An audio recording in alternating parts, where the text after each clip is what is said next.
राम सिया राम सिया राम जय जय राम सिया राम सिया राम जय जय राम।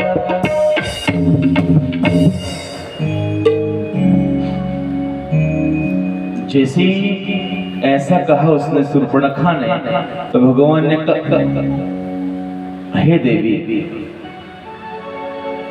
अहा कुमार मोर लघु भ्राता, जो तुम्हारी चिकित्सा करनी है उसकी दवाई हमारे पास नहीं है। हमारा छोटा भाई लक्ष्मण है, उसके पास जाओ। कुमार माने होता है सृष्टि में जब सबसे जो सुंदर हो उसे कुमार कहते हैं, उनके पास जाइए। अब यह रहस्य क्या है? तो कहने का अर्थ उसका ये है कि हे रघुनाथ जी, हमारा और आपका लक्ष्य एक है। आप रावण को मारना चाहते हैं और मैं भी उसका वध चाहती हूं। शूर्पणखा रावण की बहन है। एक बार वह शिकार खेलने अपने लंका की सीमा के बाहर चली गई। वह सीमा जहां विद्युत जिह्वा के प्रहरी अपनी सीमा की रक्षा कर रहे थे, और उस सीमा में प्रविष्ट ज्यों हुई तो सैनिकों ने घेर लिया। शूर्पणखा पुरुष वेश में रहा करती थी। सैनिकों ने घेरा, आक्रमण कर दिया। शूर्पणखा ने सैनिकों को मार गिराया। यह सूचना विद्युत जिह्वा के पास पहुंची, महाराज कोई सैनिक घुस आया है। तो विद्युत जिह्वा ने कहा मैं उससे स्वयं लड़ूंगा। तो विद्युत जिह्वा पहुंचता, दोनों घोड़े पे हैं, शूर्पणखा भी और विद्युत जिह्वा भी। तलवारबाजी में कहते हैं शूर्पणखा रावण से कम नहीं थी, रावण ने उसे तलवार सिखाया था। और दोनों का युद्ध होने लगा। युद्ध होते होते दोनों घोड़े से नीचे गिर पड़े, और जब शूर्पणखा गिरी उसके ऊपर विद्युत जिह्वा चढ़ गया तलवार लेके, और जैसे चढ़ा तो उसे लगा कि ये तो कोई नारी है, हट गया। वीर तुम अपने वास्तविक स्वरूप में आओ, कौन हो तुम? और जो उठी उसका मुकुट गिर गया, बड़े बड़े लंबे केस खुल गए, और देखा तो कहा मैं नारियों पे वार नहीं करता हूं। दोनों एक दूसरे के प्राणों के प्यासे थे, और देखते ही देखते दोनों की शत्रुता प्रेम में परिवर्तित हो गई। शूर्पणखा ने कहा कि हम आपको अपना पति अपने हृदय में मान चुकी हैं। विद्युत जिह्वा ने कहा ऐसा नहीं हो सकता, तुम्हारा भाई हमारा शत्रु है, हमसे तुम्हारा विवाह नहीं हो सकता। उसने कहा जो कुछ भी हो, मैंने तुम्हारा वर्ण कर लिया है, तो तुमसे ही मैं विवाह करूंगी। नारियों का पाणी ग्रहण एक बार होता है। हमारे सनातन परंपरा है कि स्त्री जिसका वर्ण कर ले उसके बाद पर पुरुष का चिंतन भी नहीं करती। तो हम आपसे ही विवाह करेंगे। विवाह हो गया। यह बात जब रावण को पता चली तो रावण ने आक्रमण किया, विद्युत जिह्वा को मार डाला। जब विद्युत जिह्वा को रावण ने मारा तो शूर्पणखा ने कहा भैया तुमने मुझे विधवा बना दिया है, आज मैं संकल्प करती हूँ कि पूरी लंका की नारियों को मैं विधवा बना दूंगी। और वह संकल्प करके आती है, हे भगवान आप जैसा पुरुष और मेरे जैसी नारी रावण की शत्रु नहीं हो सकती। हम दोनों का लक्ष्य एक है प्रभु, आप आगे बढ़िए और रावण का वध करें। भगवान ने कोई राढ़, कैसे हम लड़ाई करेंगे, अचानक किसी से लड़ाई तो होगी नहीं। तो भगवान ने शूर्पणखा के नाक कटवा दिए, और उसने जाके ज्यों ही वनवासियों की शिकायत की और रावण के हृदय में भगवान के प्रति क्रोध आया, सीता मैया का हरण किया और अपनी मृत्यु को निमंत्रण दे डाला। वैसे भगवान राम जी की लीलाएं अनंत हैं। हरि कथा हरि अनंत, हरि कथा अनंता, भिन्न भिन्न प्रकारों से अनेकों विद्वानों ने भगवान की लीलाएं गाई हैं। सुखदेव कहते हैं इसी प्रकार महाराज ययाति के चित्र का वर्णन करते हुए कहते हैं कि ययाति बड़े ही कामी प्रवृत्ति के थे। एक दिन ययाति वन में भ्रमण करने जा रहे थे और उन्होंने देखा कि एक सुंदर कन्या कुएं में गिरी पड़ी है। उन्होंने अपने हाथ से पकड़ के निकाल दिया। जब उस कुमारी कन्या का हाथ ययाति ने पकड़ा और कुएं से बाहर किया, उसने कहा, हे राजन, अब मेरा विवाह आपसे ही होगा। ययाति ने कहा, ऐसा नहीं हो सकता है, तुम कौन हो? उन्होंने अपना परिचय दिया कि मैं शुक्राचार्य की बेटी हूं, मेरा नाम है देवयानी। कुएं में कैसे गिर गई? उसने कहा कि एक दिन हम स्नान कर रही थी, एक दिन अर्थात कल हम स्नान कर रहे थे सरोवर में, और हमें लगा कि कोई पुरुष आ रहा है, तो झट से हम बाहर आ गई। मेरी सखी भी स्नान कर रही थी, वो भी बाहर आ गई। दोनों के वस्त्र बाहर रखे थे। गलती से हम दोनों ने अपने कपड़े ना पहन के एक दूसरे के कपड़े बदल के पहन लिए, हमको ध्यान नहीं आया। मेरी सखी का नाम है शर्मिष्ठा, वह वृषपर्वा की बेटी है, और मेरा नाम है देवयानी, मैं शुक्राचार्य की बेटी हूँ। तो गलती से जब कपड़े बदल गए तो शर्मिष्ठा ने कहा, अरे भिखमंगों की जात, राजाओं का वस्त्र पहनने का दुस्साहस कैसे तुमने कर लिया? तो ब्राह्मण की कन्या ने कहा, अरे सुनी मीमा, सुनी माने कुतिया, अरे सुनी, हम तुम्हें अपना सेवक बना कर रखे हैं और तुमने हमारा ऐसे प्रतिकार किया, अपकार किया। दोनों में झगड़ा हुआ। राजा की बेटी ने पुरोहित की बेटी को गड्ढे में, कुएं में ढकेल दिया। महाराज उसी में मैं पड़ी रही। आपने मुझे बचाया है और मेरा विवाह आपसे इसलिए होगा कि आपने प्रथम बार, किसी पुरुष ने प्रथम बार मेरे हाथ को पकड़ा है, तो पहले बार जो पाणी ग्रहण हो जाता है उस कन्या का फिर किसी से पाणी ग्रहण करने का अधिकार नहीं है। स्वामी विवेकानंद जब बाहर गए थे शिकागो, तो वहां बहुत सारी वार्ताएं हुआ। ये कहा गया कि ये भारत का सन्यासी, ये गेरुआ वस्त्र पहनने वाला, ये क्या बोलेगा, ये क्या जानता है, कुछ नहीं। और वहां ये यहाँ तक कहा गया स्वामी विवेकानंद को कि देखो तुम्हारी संस्कृति बड़ी पीछे है, हमारे यहाँ की संस्कृति सभ्यता बहुत आगे है, हम लोग बहुत आगे हैं। तुम्हारे यहाँ की स्त्रियां वैसे भी सुंदर नहीं दिखती, हमारे यहाँ की स्त्रियां बहुत सुंदर दिखी, चमचमाती हुई एकदम।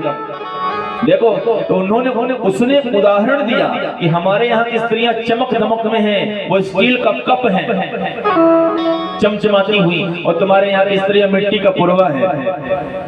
स्वामी विवेकानंद इसी पे उसे रोक दिया, कहाँ रुक जाओ, तुम्हारे यहाँ की नारियां स्टील का कप है, ये तो सत्य है।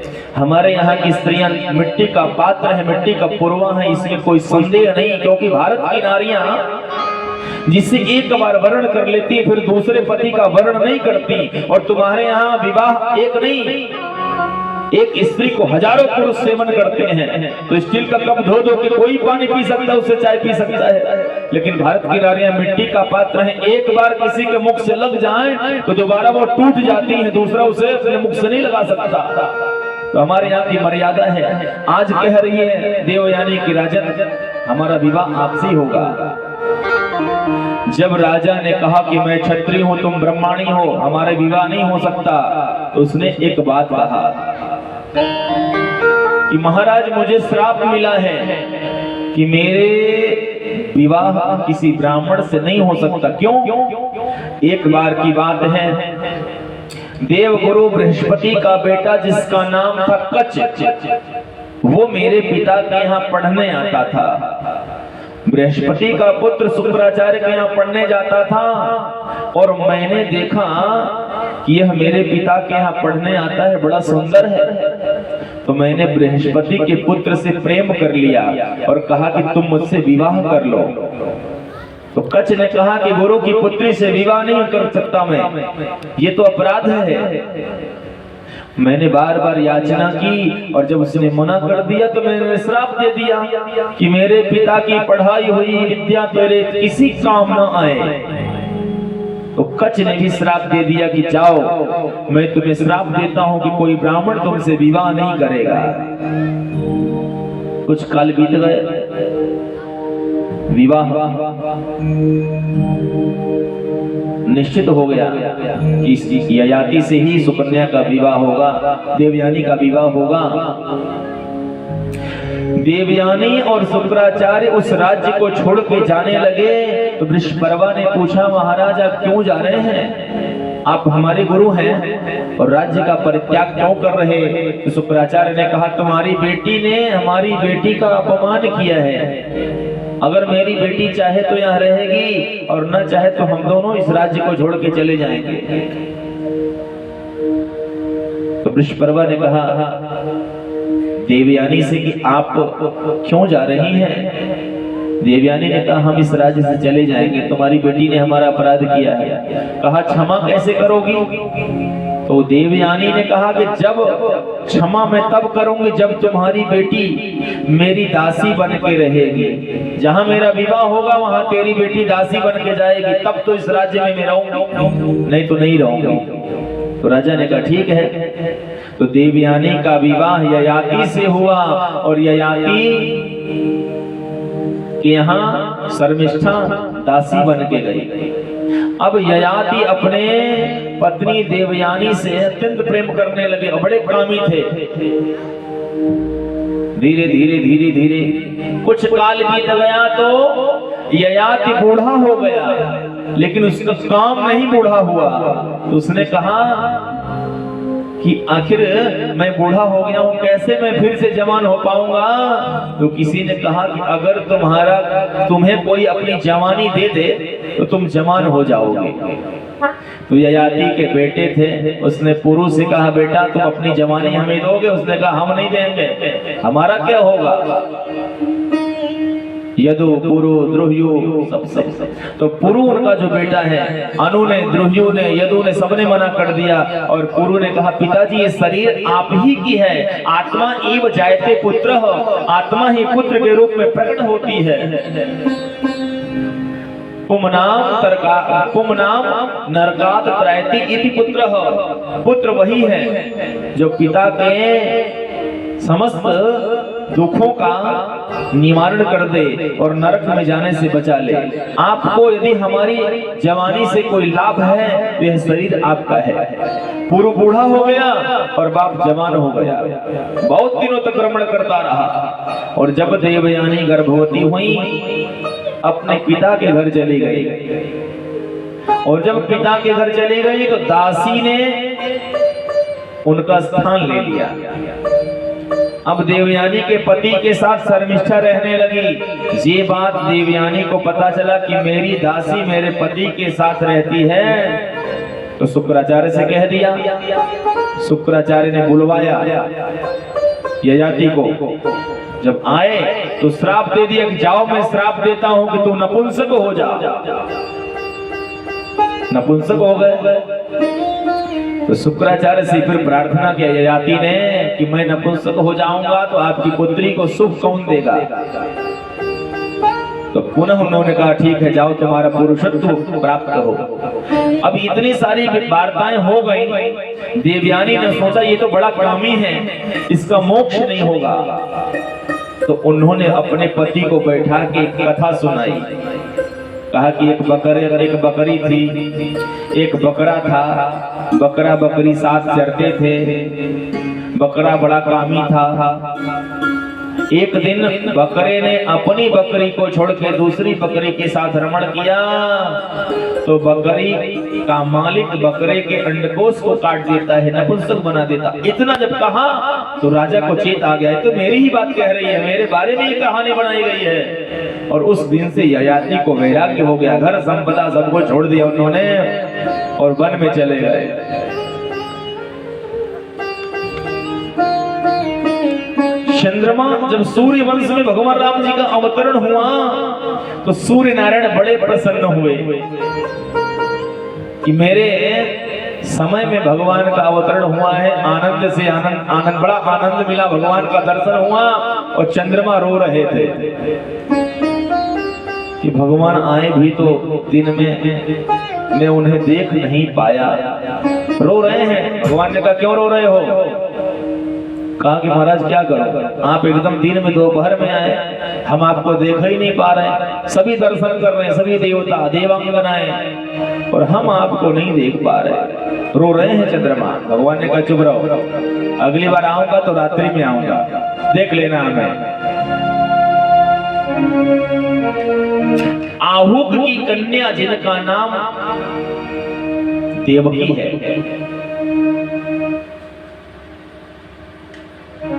वसुदेव कुल 6 भाई हैं। इस वंश में, चंद्र वंश में द्रोण और धरा नाम के वसु हुए, जिन्होंने भगवान की प्रार्थना और उपासना की थी। धरा और द्रोण को भगवान ने वचन दिया था कि जब तुम पृथ्वी पे जन्म लोगे तो मैं तुम्हारे जन्म के बाद पुत्र के रूप में तुम्हें प्राप्त होऊंगा, ऐसा वचन दिया था। और वसुदेव के रूप में वह द्रोण उत्पन्न होते हैं, देवकी के रूप में धरा प्रकट होती हैं। कहते हैं कि यदुकुल में जो कंस की बहन के रूप में प्रचलित हैं देवकी, उनके विवाह वसुदेव जी से हुए। कंस देवकी का सगा भाई नहीं था। कंस की माता का नाम पद्मावती और उग्रसेन पिता। एक दिन पद्मावती अपनी सखियों के साथ मलय पर्वत का दर्शन करने गई हैं। उस रमणीय पर्वत पे जाके वहां की सुंदरता को देख के सभी आत्म विभोर हो जाती हैं और दैव वशात सखियां इधर उधर भ्रमण करते हुए सब बिछुड़ जाती हैं। पद्मावती अकेली पड़ जाती और एक असुर अपने मित्र के साथ वहां उस पर्वत पे विचरण करने पहुंचा। उसने देखा कि अनुपम सुंदरी यह कौन है, तो उसके दूत ने, मित्र ने बताया कि पद्मावती है, उग्रसेन की पत्नी। तो उस असुर ने अपना रूप बदल दिया, उग्रसेन का रूप धारण कर लिया और पद्मावती के पास पहुंच गया। उन्हें पकड़ लिया अपने अंक में। पद्मावती ने सोचा हमारे पतिदेव आ गए। कुछ क्षण के लिए पद्मावती भ्रमित हो गई और उस असुर ने उनके साथ रमण किया। वास्तविकता का जब ज्ञान हुआ, देवी ने कहा तुम कौन हो, तुम मेरे पति नहीं हो सकते, वास्तविक रूप में आओ। तो वह असुर अपने वास्तविक रूप में आया। देवी ने कहा तुमने मेरे साथ जो दुराचार किया है इसका दंड बड़ा भयानक होगा। उसने कहा कि देवी सावधान हो जाओ, तुम्हारे गर्भ में जो मेरा रेत है, कण है, वह एक बड़ा दिव्य पुत्र के रूप में प्रकट होगा। पद्मावती ने कहा रे मूर्ख, जो तूने कुकर्म किया है, आज मैं तुम्हें वचन देती हूँ, मेरे गर्भ में जो तेरा रेत है ये प्रकट तो होगा, लेकिन इसको मारने वाला भी मेरे वंश में ही जन्म होगा लेगा और वह इसका निर्मूल करेगा। ऐसे कंस की उत्पत्ति हुई। बहन देवकी का विवाह जैसे हुआ और वसुदेव जी के साथ उनकी पत्नी की विदाई हो रही थी। बड़े प्रसन्नता से उसने अपनी बहन को अनेकों उपहार देके, हाथी, घोड़े, रथ, पैदल, सोने, चांदी, हीरे, जवाहरात, नौकर चाकर सब कुछ सजा हुआ है देने के लिए बहन को दान में। और वैसे ही जब विदाई के लिए रथ में बैठाया तो आकाशवाणी हो गई, रे कंस, तू जिसे इतने प्रेम से विदा कर रहा है इसी का 8वां पुत्र तेरा काल होगा। अब तो कंस आश्चर्यचकित हो गया, ऐसा कैसे? तलवार उसने निकाल लिया और कहा कि यदि इसका 8वां पुत्र मेरा काल होगा तो न रहेगा बांस न बजेगी बांसुरी, मैं इसी का वध कर देता हूँ। वसुदेव जी ने हाथ पकड़ लिया, रुक जाओ, क्या कर रहे हो भैया, नारी का वध करना आपको शोभा नहीं देता। हम आपको 8वां पुत्र दे देंगे आपको जब जन्म होगा। नारद जी का आगमन हो गया और नारद जी जब पहुंचे तो एक कमल का पुष्प लिया। नारद जी ने कहा कि बताओ इसमें 8 पंखुड़ियां हैं या 10 हैं या 100 हैं, कौन सी पंखुड़ी पहली है? इनके बताओ फूल की कौन सी पंखुड़ी पहली है? कहीं से गिना जाएगा तो पहला होगा। हो सकता है 8वां पहले नंबर पर आ जाए, तब जे बात कंस को समझ में आ गई कि सही बात है, 8वां बेटा पहले नंबर पर आ जाएगा और पहला 8वें पे हो जाएगा तो बात गड़बड़ा जाएगी, तो हमें पहले ही से सावधान रहना चाहिए, ऐसा अवसर ही न दें कि कुछ खतरा हो। उसने देवकी को वध करना फिर चाहा, वसुदेव जी ने कहा ऐसा मत करो, सभी बच्चे तुम ले लेना, तो उन्हें जेल में डाल दिया, कारागार में, कि जितने बेटे होंगे सबका मैं वध कर दूंगा। 1 का वध किया, 2 का वध किया, 3 का, 4 का, 5 का। भगवान ने योग माया को आदेश दिया कि हे देवी गक्ष भद्रम, जाओ कंस के कारागार में, गक्ष देवी ब्रजम भद्रे गो गोभिरलंकृतं रोहिणी वसुदेवस्य भार्यास्ते नंद गोकुले। जाओ नंद भवन में रोहिणी के गर्भ में देवकी के गर्भ का संकर्षण करके गर्भ की स्थापना कर दो। तो देवी देवकी के गर्भ का संकर्षण करके रोहिणी माता के गर्भ में स्थापित कर दिया योग माया ने। और अब भगवान का 7वें गर्भ का संकर्षण कर दिया और 8वां गर्भ जैसे ही माता देवकी के गर्भ में आया तो सुखदेव जी कहते हैं कि माता देवकी का रूप और भी सुंदर हो गया। उनके शरीर के चारों तरफ एक कांति सी छा गई। देवतागण गर्भ की स्तुति कर रहे हैं, गर्भ में भगवान का आगमन हुआ है, उस गर्भ की स्तुति कर रहे, गर्भ स्तुति के नाम से यह प्रख्यात है। तो भगवान के जब अवतरण का काल आया, समय आया, तो चतुर्भुज रूप में भगवान उस कारागार में, कंस के कारागार में देवकी मैया के सामने प्रकट होते हैं। बोलो कृष्ण भगवान की जय। और प्राकट्य हुआ चतुर्भुज रूप में भगवान का। देवतागण पुष्प की वर्षा कर रहे हैं, नेत्र टिक नहीं रहे उस तेज के सामने। देवकी वसुदेव का नेत्र ठहर नहीं रहा, देख नहीं पा रहे भगवान को। तो हाथ जोड़ के उन्होंने भगवान से प्रार्थना किया कि हे भगवान, इति घोर तमादान भगवान सन्नव्रत स्वयं प्रभो आस्ते प्रतीक्षश्च सज्जन्मा हरे भगवंत। इस समय की ही प्रतीक्षा हम कर रहे थे, लेकिन आपको हमारे ये चर्म चक्षु देख नहीं पा रहे हैं। हे भगवान, आप अपने दिव्य दर्शन को कराइए, उस रूप के दर्शन कराइए जिस रूप को देखने के लिए मन कब से लालायित है। भगवान ने अपने विशाल स्वरूप को समेटा और बाल स्वरूप में प्रकट हो गए। और बाल स्वरूप में प्रकट हो गए तो आकाशवाणी हुई कि वसुदेव इस बालक को ले जाओ और नंद भवन में रख देना और वहां से जन्मी हुई कन्या को ले आओ। और कैसे लेके जा रहे हैं वसुदेव जी?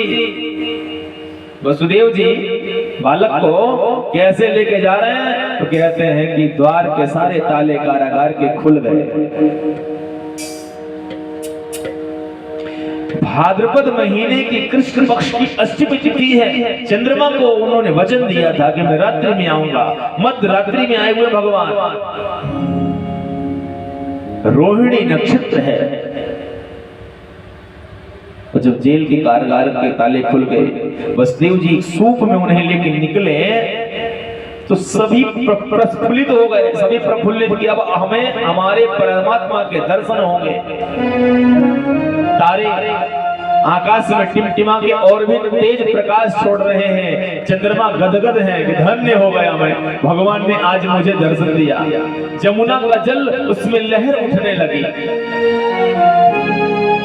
शेष स्वयं भैया शेषनाग छत्र बना के उनके ऊपर खड़े और चले जा रहे हैं जमुना जी के जल में। अथाह जल है जमुना का। और जमुना देवी भगवान के चरण का स्पर्श करने के लिए बढ़ने लगी। अपने प्राणधन के चरण को चूमने के लिए जमुना का जल बढ़ने लगा। और जब बढ़ने लगा तो भगवान ने अपने चरण को लटका दिया, लो स्पर्श कर लो मेरा। जमुना जी ने चरण लटकाया, जमुना जी ने भगवान के चरण का स्पर्श किया तो धीरे धीरे उनका जल कम हो गया। अपने प्रियतम प्राणधन का स्पर्श करके गंभीरता को प्राप्त हुई, जल घटने लगा और वसुदेव जी चले जाते। नंद भवन में पहुंच के वसुदेव जी ने उस बालक को रख दिया और वहां जन्मी कन्या को ले आते हैं। जब कन्या को ले आए जेल में, तो जेल के अंदर प्रविष्ट होने के बाद सभी प्रहरी जग गए। माया के प्रभाव से सभी निद्रा में निमग्न थे, सभी जाग गए, ताले बंद हो गए। कंस महाराज को सूचना गई, कंस महाराज की जय हो, देवकी को 8वां गर्भ प्रकट हो गयो। अब ये कंस को सूचना गई, कंस महाराज आए और कारागार में उन्होंने देवकी के गोद से नवजात शिशु को छीन लिया और जैसी पटकना चाहा, वो तो कन्या थी और कंस के हाथ से छूट के आकाश मार्ग में चली गई। और उन्होंने कहा, नंद गोप गृहे जाता, यशोदा गर्भ संभवा, ततस्तौ नासिष्यामि विंध्याचल निवासिनी। रे मूर्ख, तुम्हें मारने वाला तो जन्म ले चुका है, तू क्या मारेगा मुझे? मैं विंध्य पे निवास करने वाली, मैं तेरा नाश कर डालूंगी। और इधर नंद के भवन बालक इतनी बुढ़ौती में नंद बाबा को बेटा हो गया तो पूरे गांव में हल्ला मच गया। अरे लो देख ले, बुढ़ौती में उस बुढ़े को बेटवा हो गया। अब पूरे ब्रजवासी हल्ला मचा रहे। चलो सही बात है कि झूठ बात है भाई, सही है कि नहीं, चलो देखते हैं। तो सभी ने नंद भवन की ओर प्रस्थान किया। कहते अनोखो जायो लाल नाम वेदन में सुनियाई,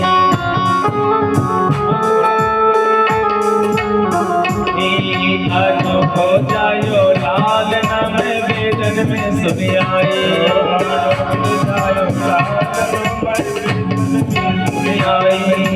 वेदन में सुनियाई, पुराणन में सुनियाई,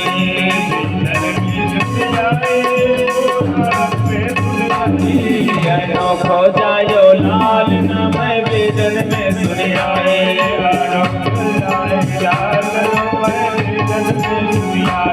अब नंद भवन में सभी लोग जा रहे हैं देखने कि सही में बेटवा हुआ है कि कोई अफवाह है। तो सभी आंख देखती हैं, सभी सखियां कहती हैं कि चलो देख तो सही में क्या है। चलो देखी आए नंद घर लाला हुआ, चलो देखी आए नंद घर लाला हुआ, चलो देखी आए नंद घर लाला हुआ, चलो देखी आए नंद घर लाला हुआ। यदुवंश चंद्र में आज उजाला हुआ, यदुवंश चंद्र में आज उजाला हुआ, चलो देखी आए नंद घर लाला हुआ, चलो देखी आए नंद घर लाला हुआ।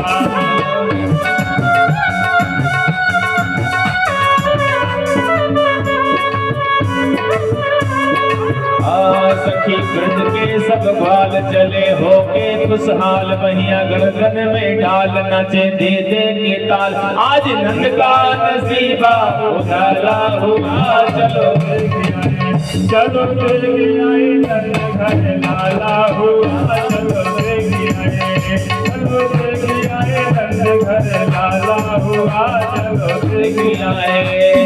सभी हिल मिल के ग्वाल करें जय जय गोपाल, बजे संग घड़िया नचे भोजन लिखो नंदला। झूला आंगन में पालन है ढाला हुआ, चलो देखी आए, चलो देखी आए नंद घर लाला हुआ, चलो देखी आए।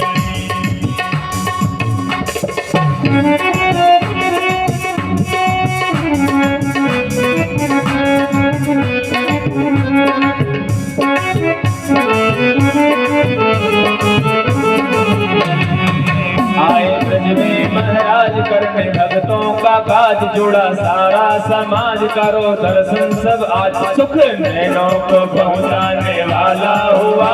चलो देख आई, चलो देख आई, नंद घर लाला हुआ। चलो देख आई।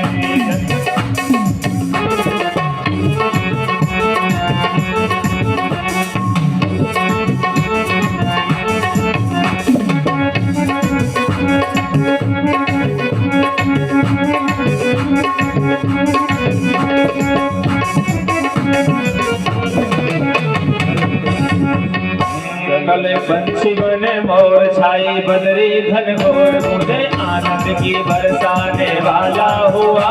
चलो चलो देख आई, नंद घर लाला हुआ। चलो देख आई, चलो देख आई, नंद घर लाला हुआ। चलो देख। अब सभी ग्वालिनें कह रही हैं कि चलो नंद बाबा के घर देखें कि लाला हुआ है। और जब आती हैं, अरे सही में लाला हुआ है।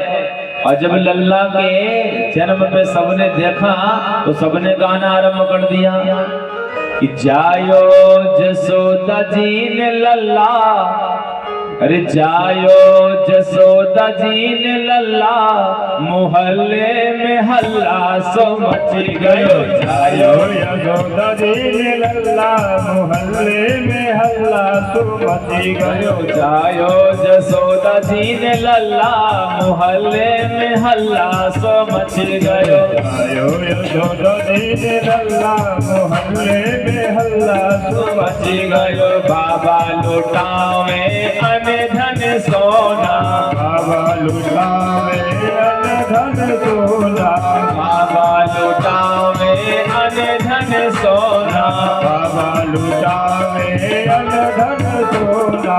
रानी लुटाव छाप छल्ला, मोहल्ले में हल्ला सो मच गयो। जायो यशोदा जी ने लल्ला, मोहल्ले में हल्ला सो मच गयो।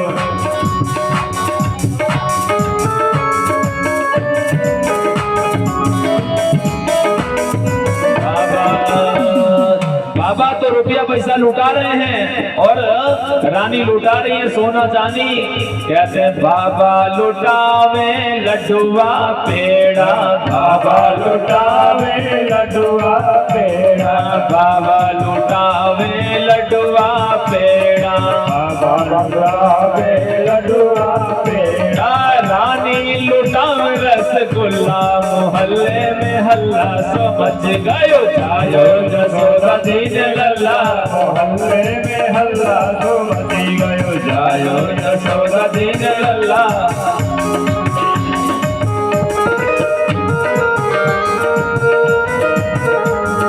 नंद घरिया नंद भयो, कन्हैया लाल की, नंद घरिया नंद भयो, जय कन्हैया लाल की। नंद घरिया नंद भयो, जय